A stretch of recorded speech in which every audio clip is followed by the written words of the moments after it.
5, 4, 3, 2, 1 start. माननीय अध्यक्ष महोदय, हमारे दल में जम्मू कश्मीर राज्य की स्थापना को जिस प्रकार से भी समझा है, उसको हमारे दल के नेता ने इस सदन में अपने भाषण के दौरान स्पष्ट कर दिया है। अध्यक्ष महोदय, मैं बार बार उसी बात को दोहराना नहीं चाहता हूँ। मैं इस बात का पूरी तरह से समर्थन करता हूँ कि यह एक गंभीर समस्या है और देश की एकता के लिए और देश की आर्थिक स्थिति के लिए यह समस्या विकट रूप धारण किए हुए है। इसमें कोई संदेह नहीं है कि कुछ दल इस समस्या को सुलझाने की बजाय और अधिक बढ़ाना चाहते हैं, लेकिन मैं यह स्पष्ट कर देना चाहता हूँ कि हमारा दल इस बात के बिल्कुल विरुद्ध है। हम सभी सदस्य यह भी जानते हैं कि उसके पीछे कुछ विदेशी शक्तियाँ काम कर रही हैं। इस संबंध में अनेक बार इस माननीय सदन में चर्चा हो चुकी है। अध्यक्ष महोदय, इस संबंध में हमारे दल के नेता और हमारे दल के सभी सदस्य पूरी तरह से सरकार के साथ हैं।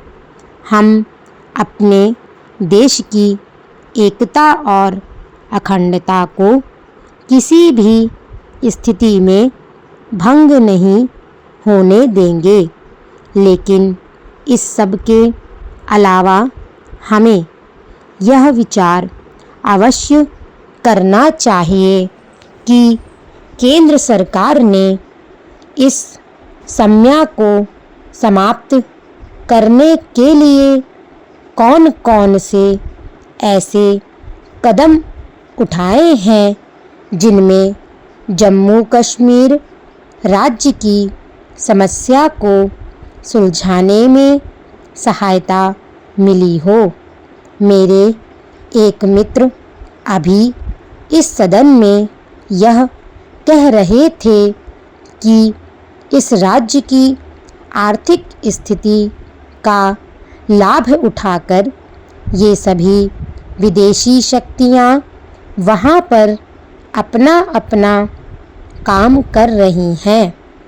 मान्यवर, मैं भी इस तथ्य से पूरी तरह से सहमत हूँ, लेकिन सरकार की भी तो यह जिम्मेदारी होती है कि वह इस राज्य की आर्थिक स्थिति को जितनी जल्दी हो सके सुधारने की कोशिश करे, ताकि ये शक्तियाँ वहाँ की अनपढ़ और गरीब जनता से अनुचित लाभ ना उठा सके।